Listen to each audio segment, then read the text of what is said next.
આપ જોઈ રહ્યા છો સિટી ક્રાઇમ ન્યૂઝ। હવે જોઈએ અગત્યના સમાચાર। અમરેલી જિલ્લામાં કોંગ્રેસના ઉમેદવાર જેનીબેન ઠુમ્મરનો ઝંઝાવાતી પ્રચાર। અમરેલી જિલ્લાના વડિયામાં કોંગ્રેસના ઉમેદવાર જેનીબેન ઠુમ્મરની જાહેર સભા।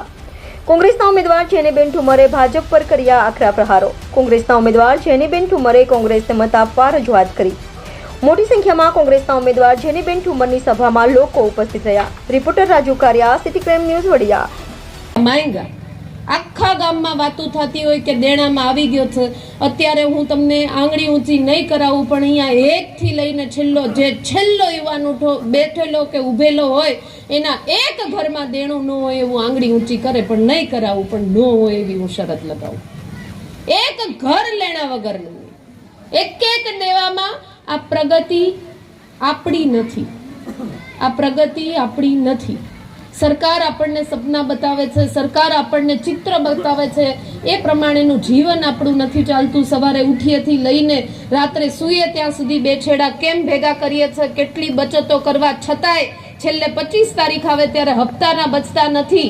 યુવાનો અહીંયા રહેવા તૈયાર નથી, દીકરીઓ કોઈ અમરેલીમાં રહેવું હોય તો પરણાવવા તૈયાર નથી, સંતાનો માટે સ્કૂલો નથી, ભણવા માટે મેડિકલ કે એન્જિનિયરિંગ શાળાઓ નથી, કોઈ ધંધા રોજગાર એવા દેખાતા નથી કે કોઈ અહીંયા વિકાસની વાતો નથી।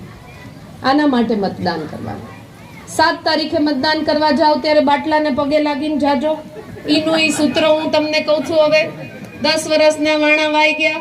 સવારે ઉઠો એટલે તમને મહિલાઓને વિનંતી કે અંદર ક્યાંય બાટલા હંતાડ્યા હોય તો 7 તારીખે બહાર કાઢીને ફુલાર કરજો। ટેકાના ભાવની 14ની કાપલીયું ને 24ની કાપલીયું કાઢજો। કેટલામાં તમારી ડુંગળી ગઈ કે કેટલામાં તમારો કપાસ લેવાણો। ડુંગળી વાળા છે ને અહીંયા બધા ડુંગળી રમત કરી ને હમણાં માંડ મોઢામાં પાણી આવવાનું ચાલુ થયું ને સીધું બસ નારાનું પૂરું કરી નાખ્યું ને કે ભૂલાઈ ગયું। જોકે બધાય ભૂલવામાં બહુ હોશિયાર છે। આપણને કોરોના ભૂલાઈ જાય, આપણને બેંકોની લાઈનો ભૂલાઈ જાય, આપણને પડેલા આટલા બધા અત્યાચાર કે આંદોલનના માર ભૂલાઈ જાય।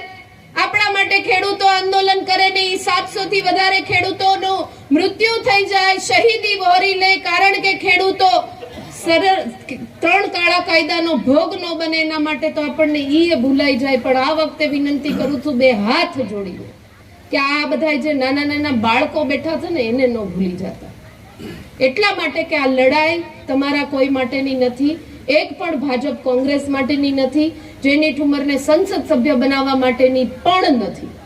આ લડાઈ આવનારા 5 વર્ષ માટે તાનાશાહી સરકારને રોકવા માટે અને આપણા અધિકારને હક માટે આપણે લડી શકીએ એના માટેનું બટન દબાવવાની લડાઈ છે। તમારી લડાઈ છે, આપણા બાળકોની ને આવનારા અમરેલીના કાલના ભવિષ્ય માટેની છે। એટલે તમને 7 તારીખે ખૂબ હૃદયપૂર્વકની વિનંતી કરું છું। આનાથી વધારે સમજાવીશ, સંભળાવીશ તો સવાર પાડી શકે એટલા મુદ્દાઓ પ્રમાણે ચર્ચાઓ થઈ શકે એવી છે, પણ સમયની પણ મર્યાદા છે અને તમારી બેસવાની પણ મર્યાદા છે। એટલે આ ઊભા થઈને ગાડલા ઝાટકીને ઘરે જઈને જમીન ભૂલી ન જતા એ મહેરબાની કરજો। 7 તારીખે મતદાન કરવાનું છે અને 7 તારીખ સુધી ગમે એવી મોટી પવનો વાયરા આવે તો આ દીકરીને પાછા હાવ ન ભૂલી જતા। એટલે ત્યાં સુધી આ બધું બોયલું છે તો યાદ રાખજો, ઘરે કહેજો, વધારેમાં વધારે મતદાન કરાવજો। 2 નંબરનું ક્રમાંક છે, જેની ઠુમ્મર મારું નામ છે અને પંજો મારું નિશાન છે, યાદ રહેશે। અમારો એક તો રવજીભાઈ ને ધર્મેન્દ્રભાઈ હોકારો મન નથી મળતો, મને ચિંતા થાય છે અને મારે ચિંતામાં વડિયામાંથી જવું નથી।